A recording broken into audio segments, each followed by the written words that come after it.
So what if we want to have a named CSS file? Well, then we need to add, or we need to define a style in that manifest and give it a name like demo style or demo styles. And if we chain methods here, we can specify the URL of the style sheet, which is demo styles on CSS.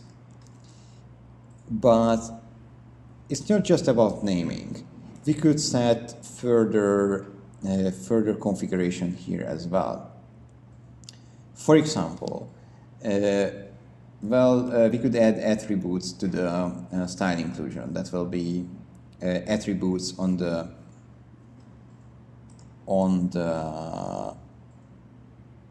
link tag that's created here. We could add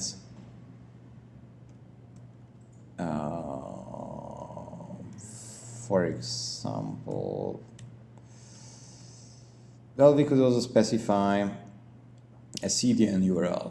So now we are working with local static resources that are fetched from our own server. But you may have heard about heard of CDNs, content delivery networks, which are, well, in this case, for example, for a CSS file, a CDN would have the same CSS file in multiple servers all around the world, and when a user requests it, the closest one would be delivered. So it would allow your users to get the same files anywhere from the world much faster, and obviously that's good. So there are a lot of options here, but let's leave it like this. And what happens now is that now we can change the style.include, but I will leave it here for reference, to style.require. So this is the other method I told you. And we can use demo styles here. So now if you do a refresh, we should see exactly the same, but now what's in the background is a bit different. So this time we have changed some C# as well, so dynamic compilation again, and it still works, so still good. After require, you can chain the same methods as otherwise, and in the resource manifest, this set URL works in the same way as the URL or the path argument of the include here. So you could even include or add to a manifest remote resources, not just separate CDN resources, but for example, if you have a CSS file on another web page of yours, you could include that as well. Basically, that's about resources in a nutshell. And usually you would include them from a CSS/HTML file. I did tell you that there are multiple ways to include static resources, not just some CSS/HTML files. And we will see this just now, together with another technique called filters. Now, what are we searching the answers for? In this case, or in every case until now, we have run something either on user interaction, when a user opened a specific page or a specific link, or in the background. Now, what if we could run something on every request? So, whatever page the user opens, we would run some code there. This could have a variety of reasons why we would want that. Well, for example, one of the simple reasons would be, corresponding to the previous topic, to include a CSS file on every page. Or we could write some basic statistics feature, or anything you can think of. But long story short, what if you want to run something on every page load? And that's what filters are for. We add, and filters, by the way, are an MVC concept. I will just show you how to use them in Orchard, but filters are working in exactly the same way in ASP.NET MVC. We put filters commonly into the filters folder and namespace. So let's add a resource filter here.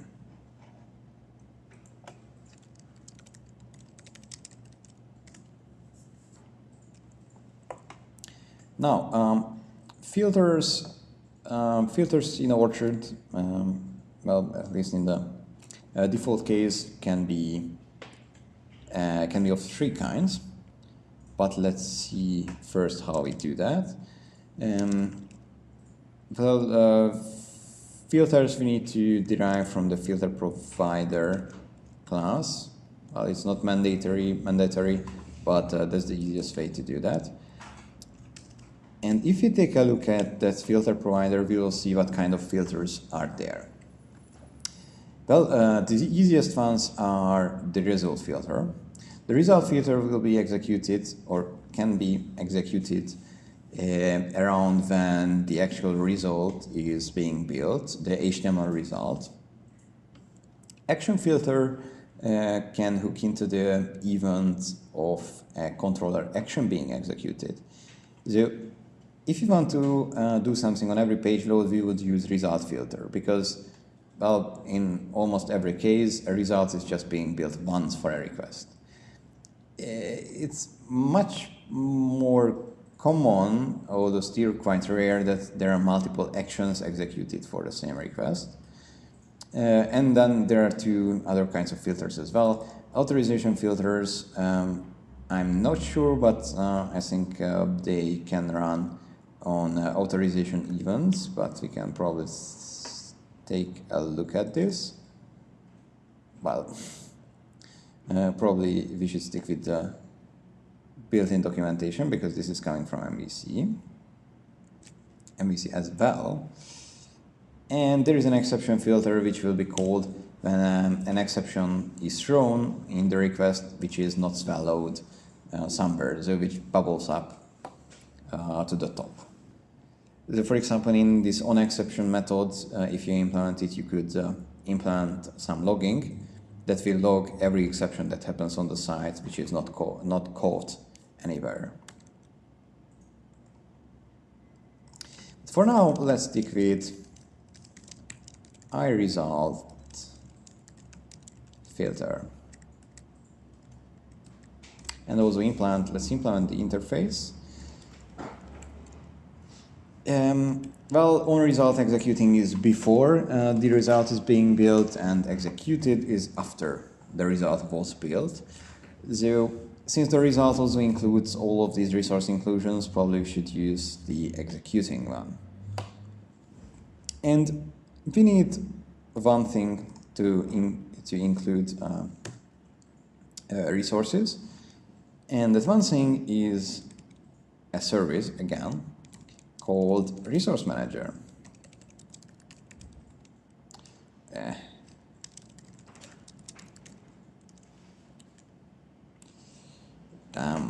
Let me do that again.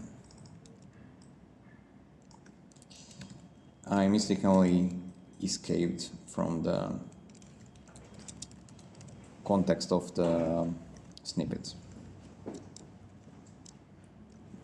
Okay, so here we have this resource manager, and surprise, surprise, we can use this resource manager to include resources. Well, actually, including here would, as you can see, be a bit more complicated than in a CS/HTML, but basically it's the same. But here we can use require as well. So, well, let's use require. One thing that's a bit different from the CS/HTML version is that the first argument is always the resource type, which is a string, which, well, with the default implementation is either a style sheet or script. But in this case, since we have just defined as style sheet resource. Let's use our demo styles.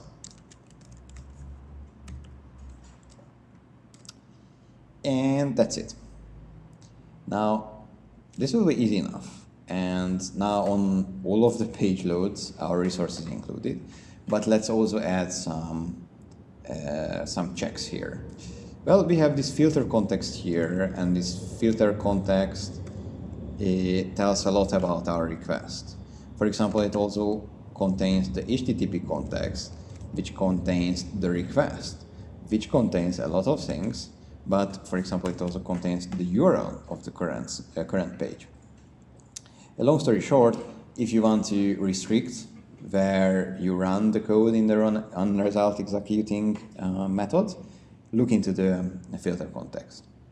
But there are two checks that are quite required to do. One is checking whether we are on the admin. And for that, we have something called the admin filter built into Orchard. And if we call is applied method, we can check whether we are now on the admin area or on the front end. We just need to supply the request context to it. And that's it. So what will happen here is that if we are on the admin, then we will just return. Nothing will happen. So we will only include the style sheet on the front end. Another thing is that it's a good idea to include a check for the results type. So let's look at the filter context again. Partial view result, that's it. Remember, return. Remember that I said that on result executing,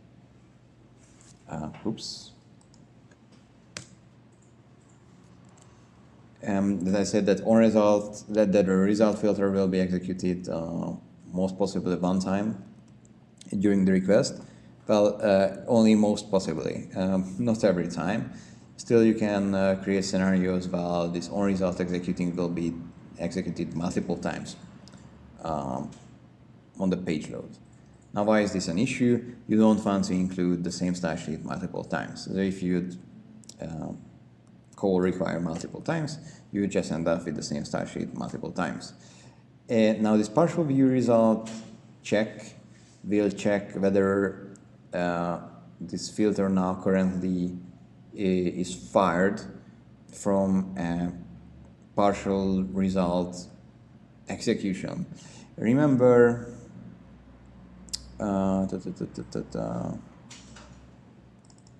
remember that in the contents admin controller we return a shape result, but we could also return a shape partial result.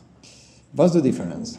The shape result, just as we in our first controller with the themed attribute, has this whole theme around it. Now the shape partial result wouldn't. The shape partial result and also the normal partial view result just returns that piece of HTML that we have built. So if you would write this,